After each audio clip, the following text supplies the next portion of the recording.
дуруд ба кулли мухлисони барномаи дар шабакаҳои иҷтимоӣ. Фирдавси Хурсанд мавзӯъҳоеро баррасӣ мекунад ки аввалин бинандаа шумо ҳастед. оғоз мекунем. ютуб блогерон бо насаби пол ҳамакнун ба майдонҳои бузургтар ворид мешаванд. мо қаблан гуфтем ки одамҳои табақаи болоии нави варзиши бокс пешорӯи пулҳои калон ҳамоно ба бародарон Логан ва Ҷейк Пол муносибати ҷиддӣ надоштанд. яъне назарашон онҳоро намегирифт. Ҷейк Пол бародари Логан Пол чанде пеш яке аз беҳтарин равзгарони фазои ММА Бен Аскренро дар ринги бокс дар чанд сония ба нокдаун фиристод ва ба ин таваҷҷӯҳи фазои ин нави варзишро ба худ ҷалб карданд. агар ёд дошта бошед, чандин вақт пеш Логан Пол беҳтарин боксчии тарих Флойд Мейвезерро барои ба даст овардани маблағи ҳангуфти пулӣ ба рақобат даъват карда буд. Мейвезер гуфт ки ба хотири пул розиам, вагарна Логан арзандаи ҳатто як сония бо ман рақобат карданро надорад. хулас рақобати онҳо бояд моҳи феврали соли ҷорӣ баргузор мешуд, вале бо сабаби хуруҷи вируси корона бокс лағв гардид ва ба санаи номуайян гузаронида шуд. акнун ҳамин санаи номуайян муайян гардид ва Флойд Мейвезер лобалои ютуб блогер Логан Пол рӯзи 5 июн қарор мегирад. Логане ки ҳамагӣ як рақобат дорад ки мусовӣ анҷом ёфтааст ва он ҳам рақибе аз миёни ҳамтоҳои блогериаш бо исми Кайси буд. сабаби дигаре ки Флойд бояд бо Логан Пол рақобат кунад ин аст ки одатан Флойд барои 12 раунди рақобат $30 миллион гонорар мегирад, аммо дар рақобати 6 раунда бо Логан Пол ӯ соҳиби $100 миллион мегардад. рақамҳои зебо не? Флойд Мейвезер бо бокс барвақт хайрухуш карда буд, аммо бо пул не. масалан барои $100 миллион 6 раунд бо Мейвезер, Тайсон ва Рой Ҷонс ман бо ҳамин андомам таваккал мекунам. Бавария баъди рафтани Алкантара ҳеҷ масъалаи хатти нимҳимоя махсусан мавқеи Тиагоро бартараф кардан натавонист. ҳамакнун мюнхениҳо барои мавқеи Тиагоро пур кардан ба бозори трансферӣ ба қавле ба шикор мераванд. ниҳоятан раҳбарияти бошгоҳ ба хулосае омад ки дар баҳсҳои байни сармураббӣ Ханс Дитер Флик ва директори варзишии даста Ҳасан Салихамиҷич мураббӣ ҳақ аст. Салихамиҷич мегуфт мураббии зур бо ҳамин бозингарон қаноат карда метавонад, аммо Флик бе бозингарони сатҳи олӣ пешравии дастаро намедид. хулас набуди Алкантара ба ин баҳс нуқтаи ниҳоӣ бахшид ва дар дафтари дастаи мюнхенӣ баъди чандин фурсати маслиҳат хостанд роҳ бигиранд сӯи Фаронса. он ҷо ба бозигари тозамашҳури дастаи Рен Эдуардо Камавинга чашм аъло карданд. Трансфермаркт бошад нархи бозигари фаронсавиро бо €60 миллион баробар кардааст. гумонам агар Камавингаро Реалу Барс даҳон назананд, дигар ӯ ягон роҳи розӣ нашудан бо Баварияро надорад, чун фарқ миёни Бавария ва Рен мисли фарқ миёни автобусу таксӣ аст.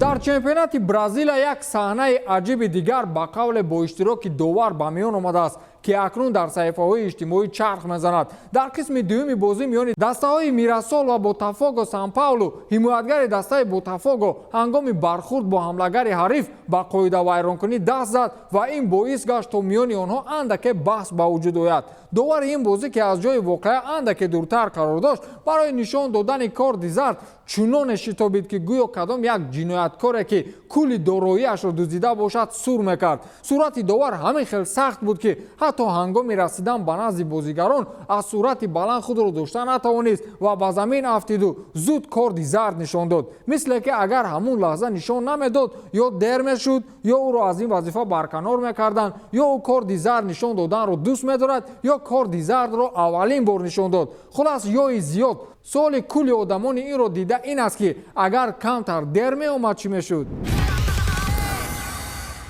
Флорентино Перес гуфтааст ки барои аз Суперлига баромадани Челси ҳамагӣ 40 мухлис эътироз кардааст. ин дар ҳоле расонаӣ шуд ки Флорентино Перес, президенти Суперлига баъди муваққатан қатъ шудани лигаи мазкур, дар як барномаи телевизионӣ ин қазияро мавриди таҳлил қарор дод ва вақте гап сари аз Суперлига берун шудани Челси рафт, Перес хеле асабонӣ гардида гуфтааст ки эътирози мухлисони Челсиро душманони Суперлига ташкил карда буданд, на мухлисони дастаи лондонӣ. ӯ гуфтааст ки дар назди майдони Стенфорд Бриҷ ҳамагӣ 40 нафар ба эътироз баромада буданд ва агар хоҳед ман ба шумо мегӯям ки ин 40 нафар киҳо ҳастанд? 40 нафарро назди майдони Челси онҳое оварда монданд ки айнан бо ҳамин пироҳанҳои навиштаҷоди зидди Суперлига дирӯз дар бозии Реал муқобили Кадис ба эътироз омада буданд, гуфтааст Флорентино Перес. аммо мисле ки баъди таъсиси Суперлига суханҳои Флорентино Перес ба қавле ҳавоӣ аст. гапи аввалаш гапи дуюмашро рад мекунад. масалан баъди ҳамин гап эътирози ҳамонрӯзаи мухлисони Челсиро дар саҳифаҳои иҷтимоӣ расонаӣ карданд ки онҳоро бо як рӯз ду рӯз ҳисоб карда намешавад. шумораашон беҳисоб аст. 41 су камаш таи 40 000 эътирозгар аст. Челси аз дастаҳои англисӣ баъди Манчестер Сити дуюмин дастае аст ки аз Суперлига фирор кард.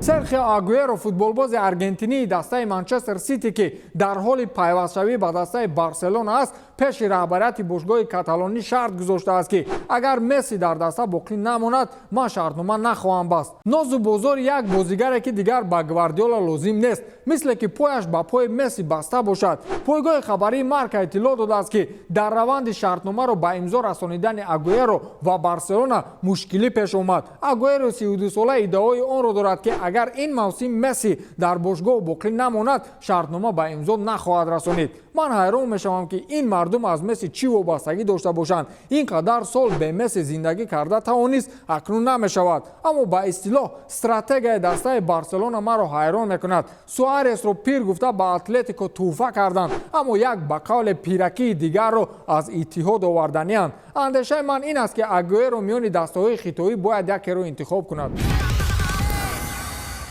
президенти ассотсиатсияи футболи Аврупо яъне УЕФА Александр Чеферин дар мавриди баргузор шудан ё нашудани бозии даври нимниҳоии Лигаи Чемпионҳо миёни дастаҳои Реал ва Челси ҳарф зад. ӯ гуфтааст ки баргузории ин бозиро манъ кардан намешавад. мавсим аллакай оғоз шуд ва манъ кардани бозии Реал ва Челси барои телевизионҳо фоидаовар нест. мо аллакай бо онҳо шартнома бастаем ва тибқи шартнома ин чиз мумкин нест. бошгоҳҳо иштибоҳҳои худро фаҳмиданд, ҳарчанд Реал дар ин қарори худ ҳоло ҳам устувор аст. эҳтимолияти бо ин сабаб манъ кардани бозии Реалу Челси хеле кам арзёбӣ мешавад. дари УЕФА барои ҳамагон боз аст, аммо ман дигар бо чанд шахси алоҳида дигар муносибатҳои худро кандам ва ҳеҷ иртиботе ба ном дӯстони собиқам надорам. ман ҳамавақт аз онҳо эҳтиёт ва онҳоро ҷудо мекунам, гуфтааст Александр Чеферин. ана барои чӣ Перес кафолат дода буд ки УЕФА наметавонад бозиҳои даври нимниҳоиро манъ кунад. унҷо ба қавли шефҳои УЕФА барвақт пули ин бозиҳоро гирифта буданд. ва ҳамин тамом. то дидор, хайр.